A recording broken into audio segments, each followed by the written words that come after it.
오늘도 예배에 나오신 여러분들을 환영하고 축복합니다. 옆에 사람과 인사하겠습니다. 참 잘 오셨습니다. 옆에 앉아주셔서 감사합니다. 어떤 일을 할 때 누군가가 함께 해준다면 힘이 납니다. 혼자 하는 것보다 여럿이 함께 하는 것이 훨씬 수월합니다. 그 누군가가 어떤 사람이냐 하는 것은 더 중요합니다. 많은 사람보다 마음이 통하고 믿음이 통하고 서로를 위해서 희생할 수 있는 사람과 함께 할 때 더 힘이 나는 것입니다. 사사기 7장에서 드디어 기드온이 사사로 본격적으로 활동을 시작하고 있습니다. 이제 드디어 7년 동안 미디안으로부터 괴롭힘을 당하던 일에 마침표를 찍을 수 있게 되었습니다. 미디안과 한판 승부를 해야 하는 상황에 직면했습니다. 오늘 말씀을 통해서 우리는 이런 상황에서 어떻게 행동해야 할까요? 그리고 하나님이 어떤 분이신가를 깨달을 수 있으시기를 바랍니다. 기드온과 그를 따르는 백성이 일찍이 일어나 하롯셈 곁에 진을 쳤습니다. 미디안은 그들 이스라엘의 북쪽에 진을 치고 있었습니다.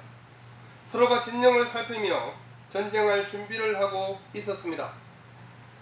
미디안은 전쟁에 익숙한 사람들이었고 수적으로도 이스라엘의 4배는 되었습니다. 그런 상황에서 갑자기 하나님께서 기드온에게 말씀하십니다. 2절에 여호와께서 기드온에게 이르시되 너를 따르는 백성이 너무 많은즉 내가 그들의 손에 미디안 사람을 넘겨주지 아니하리니 말씀하고 있습니다. 지금 미디안의 군사적 수에 비하여 이스라엘은 4분의 1밖에 되지 않는 적은 숫자입니다. 그런데 하나님은 지금 백성이 너무 많다고 말씀하십니다. 이들의 손에는 미디안을 넘겨주지 않겠다고 말씀하십니다. 그 이유를 2절 하반절에서 이렇게 말씀합니다. 이는 이스라엘이 나를 거슬러 스스로 자랑하기를 내 손이 나를 구원하였다 할까 함이니라 말씀하고 있습니다. 기드온이 하나님의 영에 의해서 나팔을 불었을 때 모인 사람들이 32,000명이었습니다. 이들이 기드온을 도와서 미디안과 싸우겠다고 모였습니다. 그런데 그 숫자가 지금 너무 많다고 하나님께서 말씀하고 있습니다. 이들은 모두 기드온과 함께 있기는 하지만 제대로 싸울 준비가 되지 않은 사람들입니다. 그런데 전쟁에서 승리하고 나면 하나님께 영광을 돌리는 것이 아니라 자기에게 영광을 돌리게 된다는 것입니다. 하나님을 거슬러 스스로 자랑하기를 내 손이 나를 구원하였다 할까 함이니라. 하나님께서 분명하게 말씀해주고 있습니다. 하나님은 우리가 하나님께 영광을 돌리지 않는 것을 싫어합니다. 하나님은 스스로 자랑하는 것을 원하지 않습니다. 하나님이 받아야 할 영광을 다른 것에게 빼앗기는 것을 싫어하십니다. 이사야 48장 11절에 나는 나를 위하여 이를 이룰 것이라 어찌 내 이름을 욕되게 하리요 내 영광을 다른 자에게 주지 아니하리라 말씀하고 있습니다. 하나님은 자신의 영광을 다른 자에게 절대로 주지 않습니다. 그래서 하나님은 미디안과의 전쟁을 통해서 하나님의 이름의 영광을 얻기를 원하시고 있습니다. 하지만 이스라엘 백성들의 수가 너무 많으면 자기들의 손의 힘으로 전쟁에서 승리했다고 자랑할 것이기에 하나님은 백성을 돌려보내라고 말씀하고 있는 것입니다. 우리가 하나님의 일을 할 때도 마찬가지입니다. 교회가 점점 세속화된 원인 중에 하나가 우리의 힘으로 모든 것을 하고 있다고 생각하고 있는 것입니다. 말로는 하나님께 영광을 돌리고 하나님의 은혜라고 하면서 정작 자기를 내세웁니다. 알아주지 않으면 마음 상해하고 내가 얼마나 고생하고 수고해서 이렇게 했는데 교회에서 자신을 몰라준다고 섭섭해합니다. 이런 것이 모두 하나님을 자랑해야 할 교회가 점점 자신들을 자랑하고 있다는 증거입니다. 자신들의 힘으로 어떤 구제사업을 하고 선한 일을 하고 그래서 그 교회와 담임 목사가 영광을 받는 경우가 많습니다. 하나님은 오늘 말씀을 통해서 우리에게 분명하게 말씀하십니다. 이스라엘이 나를 거슬러 스스로 자랑하기를 내 손이 나를 구원하였다 할까 함이니라. 전쟁에서 승리하게 되면 하나님을 대항하게 되고 스스로 자랑하게 된다는 것입니다. 자기들이 이 모든 일을 다 했다고 말한다는 것입니다. 오늘날 우리가 생각하는 하나님의 영광은 어디에도 찾아볼 수가 없습니다. 돈으로 다 해결할 수 있다고 생각하고 큰 교회니 못할 것이 없다고 생각하는 것입니다. 물론 이 세상에서는 돈 있으면 다 해결할 수 있습니다. 숫자가 많으니 당연히 못할 것도 없습니다. 사람 사는 세상이니 돈과 많은 사람이 있으면 다 가능합니다. 하지만 그것이 하나님이 원하시는 것이 아님을 분명히 기억해야 합니다. 하나님은 하나님의 영광을 드러내기를 원하십니다. 내가 도구로 하나님께 쓰임받아서 한 것이기에 하나님께 모든 영광을 돌려야 합니다. 내가 아니라 하나님을 자랑하기를 원하십니다. 그렇지 않으면 하나님은 우리를 떠나십니다. 그래서 지금 하나님은 기도원에게 백성이 너무 많으니 정리를 하자고 말씀하고 있습니다. 기도원에게 어떻게 정리할지를 말씀해 주십니다. 3절에 이제 너는 백성의 귀에 외쳐 이르기를 누구든지 두려워 떠는 자는 길르앗 산을 떠나 돌아가라 하시니 이에 돌아간 백성이 22,000명이요 남은 자가 10,000명이었더라. 하나님께서 두려워서 떠는 자는 다 집으로 가도 좋다고 말씀하셨습니다. 그러자 22,000명이 돌아가고 10,000명이 남았습니다. 싸우겠다고 모였는데 어쩔 수 없이 나와있던 사람들이었습니다. 속으로는 미디안과 싸우는 것이 두려워서 어떻게 싸우지 생각하면서 무서워 떨고 있는 자들을 다 돌려보냅니다. 전쟁하는 데 있어서 두려움이 앞선 사람은 싸울 수가 없습니다. 싸우나 마나 100번 지게 되어 있습니다. 이미 상대방의 사기에 눌려서 싸우기도 전에 두려워 떨고 있는 사람이 22,000명이나 되었습니다. 많이 모여있다고 다 좋은 것은 아닙니다. 두려움으로 가득한 사람 22,000명은 오히려 없는 것이 더 유리할 때가 많습니다.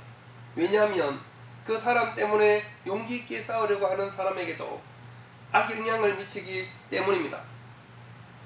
두려워하는 사람은 막상 전쟁을 하게 되면 도망가 버리고 자기 자리를 지키지 않습니다. 그러면 금방 전세는 역전되기 때문입니다. 그래서 하나님은 두려워 떠는 자는 다 돌아가라고 말씀하고 있습니다. 하나님의 일을 할 때도 두려움이 앞서면 감당하기가 어렵습니다. 두려움은 불신에서 나오기 때문입니다.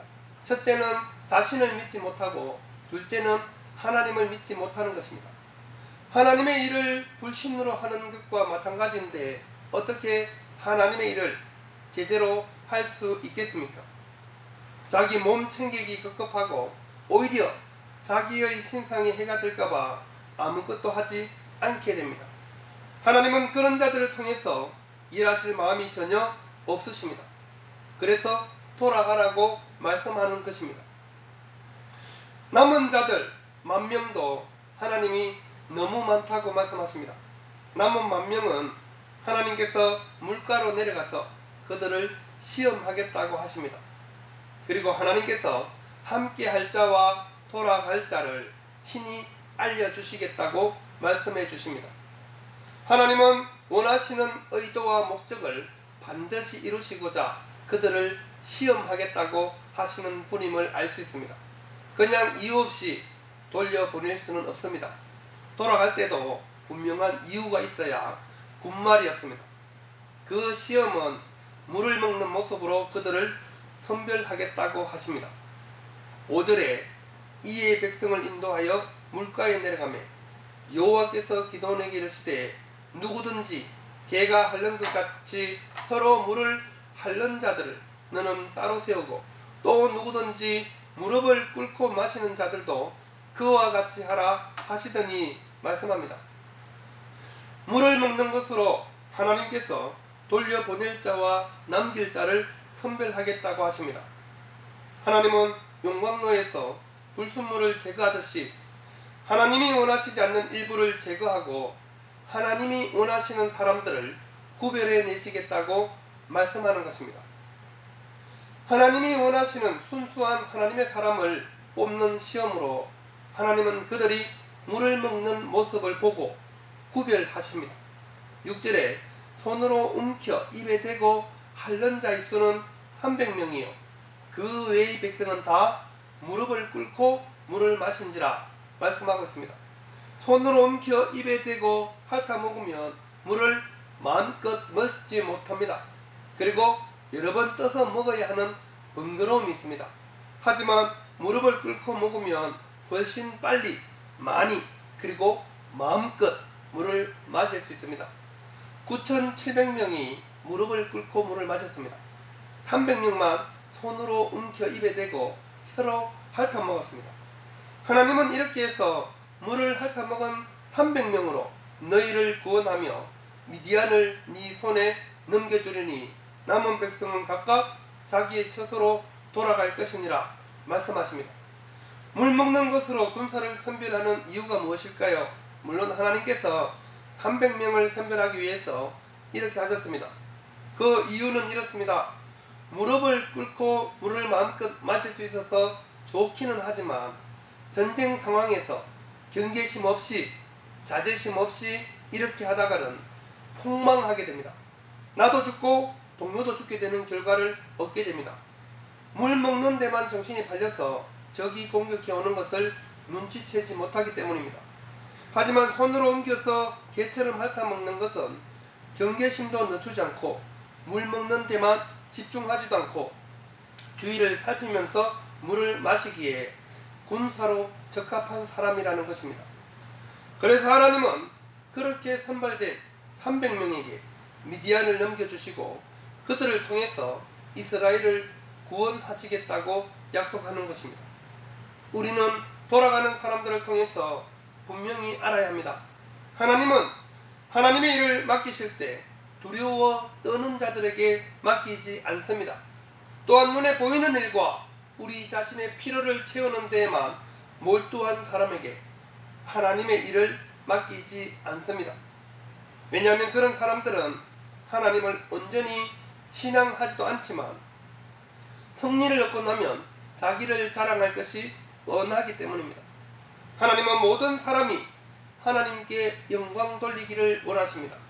고린도전서 10장 31절에 그런즉 너희가 먹든지 마시든지 무엇을 하든지 다 하나님의 영광을 위하여 하라는 말씀처럼 하나님의 영광을 위하여 하기를 원하십니다. 그리스도의 군사로서 우리가 두려워서 제대로 하나님의 일을 감당하지 못하거나 자신의 필요에만 집중하고 있다면 하나님의 일꾼으로 합당하지 않음을 분명히 기억하십시오. 하나님은 언제나 준비되고 신실한 소수의 사람들을 통해서 하나님의 일을 하시기를 원하십니다. 그래서 하나님은 32,000명이 아니라 300명으로 미디안 군사 13만 5천명과 싸우도록 하셨습니다. 도저히 불가능해 보이는 일이지만 그렇게 하셔서 하나님만이 이스라엘의 참 신이심을 분명히 확인시켜 주는 것입니다. 인간적으로 생각하면 불가능한 전쟁입니다. 300명과 13만 5천명은 싸움이 되지 않습니다. 하지만 하나님은 그들을 통해서 이스라엘을 구원하시겠다고 말씀하셨고 또한 그 일을 이루셨습니다. 이것이 하나님이 하시는 방법이며 하나님께서 하시는 일입니다. 하나님의 기준은 아주 엄격합니다. 10,000명 가운데 겨우 300명이 하나님의 기준에 합격했습니다. 사실 전쟁에서 군사력은 아주 중요합니다. 그럼에도 불구하고 기도는 하나님의 말씀에 100% 순종하고 있습니다. 하나님께서 어떤 하나님이신지를 양털 뭉치 시험을 통해서 분명히 확인했기 때문입니다. 그리고 하나님께서 원하시는 의도가 무엇인지를 정확하게 알고 있기에 하나님께 묻거나 따지지 않고 그대로 순종하는 것입니다. 기도는 하나님이 원하지 않는 사람 9,700명을 모두 집으로 돌려보냅니다. 이것은 기도원이 얼마나 하나님을 철저하게 신뢰하고 있는지를 잘 보여주고 있습니다. 하나님은 전능하신 분이기에 300명으로도 말씀하신 대로 미디안군을 초토화시킬 수 있는 분임을 굳게 믿었던 것입니다. 그래서 300명만 남기고 나머지 9,700명은 돌려보내는 것이었습니다. 하나님은 많은 사람을 사용해서 하나님의 일을 하시지 않습니다. 하나님은 소수를 사용하십니다. 그래서 하나님이 어떤 분이신가를 분명하게 보여주기를 원하십니다. 13만 5천 명이나 되는 미디안군을 300명의 힘으로만 싸우면 당연히 지는 싸움이 될 것입니다. 하지만 기드온과 300명의 군사는 자기들의 힘이 아니라 하나님의 힘이 함께하고 있음을 확신하고 나아가는 것입니다. 9,700명이 집으로 돌아갈 때 남은 300명은 어떤 생각을 했을까요? 도대체 이 숫자로 미디안군과 전쟁을 고개를 갸우뚱하지 않았을까요? 하지만 기도원을 통해서 하나님이 함께 하심을 그리고 도와주고 계심을 분명히 들었습니다. 기도원도 양털뭉치 시험을 300명에게 간정했을 테니까요. 하나님이 이렇게 놀라운 능력을 보여주셨다고, 그러니 하나님께서 10,000명 가운데 9,700명을 돌려보내라고 하셨으니 나머지 전쟁은 하나님이 책임지실 것이라고 흥분하며 당당하게 간정했을 것입니다. 하나님은 300명으로 하나님의 놀라운 능력을 나타내시기를 원하셨습니다. 그리고 그들을 통해서 하나님의 살아계심을 증거하십니다. 다수가 중요한 것이 아니라 믿음이 있는 소수가 중요합니다. 다수가 하는 것은 어찌 보면 당연할 수 있습니다. 하지만 도저히 불가능해 보이는 소수이지만 그들이 믿음으로 하나님과 함께 한다면 하나님의 영광이 만방에 선포되는 것입니다. 예수님의 제자들도 12명이었지만 지금 예수님을 믿는 사람이 전 세계에 수십억이 됩니다. 성경에 등장하는 수많은 믿음의 사람들도 모두 소수가 하나님께 사용받았습니다. 오늘도 하나님은 여기 계신 우리를 부르셨습니다. 우리 황간제일교회가 소수이지만 세력도 되지 않지만 우리가 예배당을 건축하고 하나님의 놀라운 능력을 나타내야 하는 이유도 하나님의 영광을 위해서입니다. 사람도 많고 돈도 많아서 하면 누가 못하겠습니까? 기도 안 해도 애쓰지 않아도 잘 되겠죠. 돈 있고 사람 있는데 당연하다고 생각하고 우리 힘으로 했다고 자랑할 것이 뻔합니다. 하지만 아무것도 없지만 하나님만 바라보고 믿음으로 하면 하나님이 영광을 받으십니다. 하나님을 전가하는 것이 됩니다. 하나님이 가장 원하시는 것이 바로 이것입니다. 우리를 통해서 하나님의 살아계심이 선포되는 것입니다. 이를 위해서 기도원의 300명의 용사처럼 하나님의 일에 헌신하는 저와 우리 모든 성도들이 다 되시기를 바랍니다. 교회는 하나님의 은혜와 우리 성도들의 믿음으로 되는 공동체입니다. 기도하겠습니다.